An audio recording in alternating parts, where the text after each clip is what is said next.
कुल्हाड़ी जंगल काट रही थी, लेकिन पेड़ कुल्हाड़ी को ही वोट देते रहे, क्योंकि उन्हें ब्रेन वॉश करके कन्विंस कर दिया गया था कि तुम भी लकड़ी के ही बने हो और ये कुल्हाड़ी भी लकड़ी की ही बनी। ये कहावत आज सच हो चुकी है। किसी सेठ की नकली दवाई पास कर दी गई इलेक्टोरल बॉन्ड चंदे के बदले में, तो किसी सेठ की टैक्स चोरी का नोटिस वापस ले लिया गया। कॉर्पोरेट टैक्स कम किया गया, किसी सेठ को रूल्स बदलकर एयरपोर्ट दे दिए गए, कोयला दे दिया गया। केवल कोयले की माइनिंग का कॉन्ट्रैक्ट नहीं मिला, बल्कि ऑर्डर पास किया गया कि सरकारी कंपनी कुछ % कोयला इसी सेठ से खरीदे, और वो भी 10 गुना दाम। ये बिक गई है गवर्नमेंट, अब गवर्नमेंट में कुछ नहीं है। कोई सेठ सरकारी बैंकों के रुपए लेकर विदेश भाग गया, तो कुछ के लाखों करोड़ के कर्ज माफ कर दिए गए। मजे ही मजे। और फिर टैक्स वसूली की सरकार ने जनता से। पेट्रोल, डीजल, गैस सिलेंडर, खाना सब कुछ महंगा हो गया। 1% अमीर मजे लूट रहे हैं और 99% लोग घाटे में रहे। एक गरीब 5 किलो अनाज लेने के लिए लाइन में लगने में मजबूर हो गया, बेरोजगार हो गया, लेकिन कुछ को अभी भी गुस्सा नहीं आ रहा। क्यों? पप्पू मतलब मुकेश भाई ने हमको कहा है कि गाना वो चूज करेंगे और उस गाने पे हम तीनों डांस करेंगे। हाँ चलेगा। पप्पू हैज चोजन नाचो नाचो नाचो। बेचारे व्हाट्सएप यूनिवर्सिटी के गरीब स्टूडेंट्स जिन्हें कोई इनवाइट नहीं मिला, वो इस वीडियो को देखकर खुश होते हैं कि हमारे हिंदू सेठ मुकेश अंबानी ने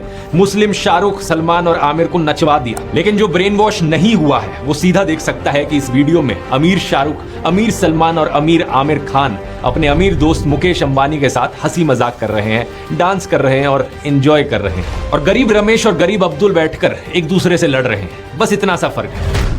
की खबर है दोस्तों, लेकिन बहुत शॉकिंग है। सिंगापुर और हांगकांग ने कुछ इंडियन मसालों को अपने देश में बैन कर दिया। MDH और एवरेस्ट के 4 मसाले जिन्हें हम लोग अपने रोजमर्रा की जिंदगी में घरों में इस्तेमाल कर रहे हैं, उनमें भारी मात्रा पाई गई इथाइलिन ऑक्साइड की।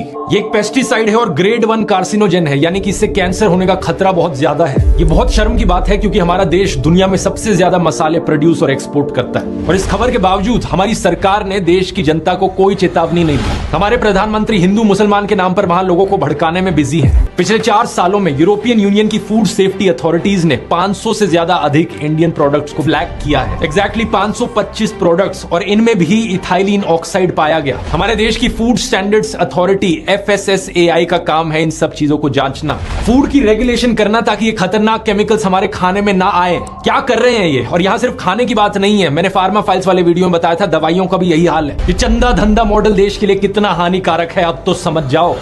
कंगना रनौत ने एक बार कहा था कि देश में सिर्फ 3 से 4% लोग इनकम टैक्स देते हैं और बाकी सारे लोग उन पर निर्भर हैं। इस पर एक क्रोनी गोदी सेठ क्या कहेगा, सुनिए जरा। कंगना चुप रहो, कभी मत कहो कि गरीब इनकम टैक्स क्यों नहीं देते। कहीं गरीब लोग सुन ना लें और जिद पकड़ लें इनकम टैक्स देने की। इनकम टैक्स देने के लिए उन्हें चाहिए होगी इनकम, और इनकम के लिए चाहिए होगा अपनी मेहनत का सही दाम।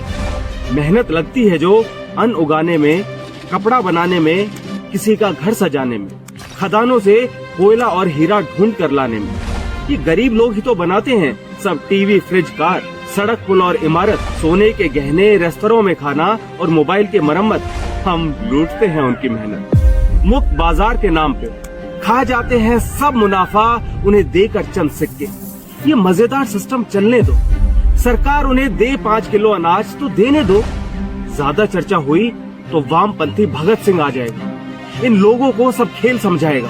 फिर गरीब जिद करेंगे इनकम टैक्स देने के लिए, चाहेंगे इनकम, हड़ताल करेंगे मेहनत का दाम लेने के लिए। वे इकट्ठे हो जाएंगे, बनाकर कोऑपरेटिव, खुद के धंधे लगा लेंगे, वोकल फॉर लोकल के जुमले को हकीकत बना देंगे।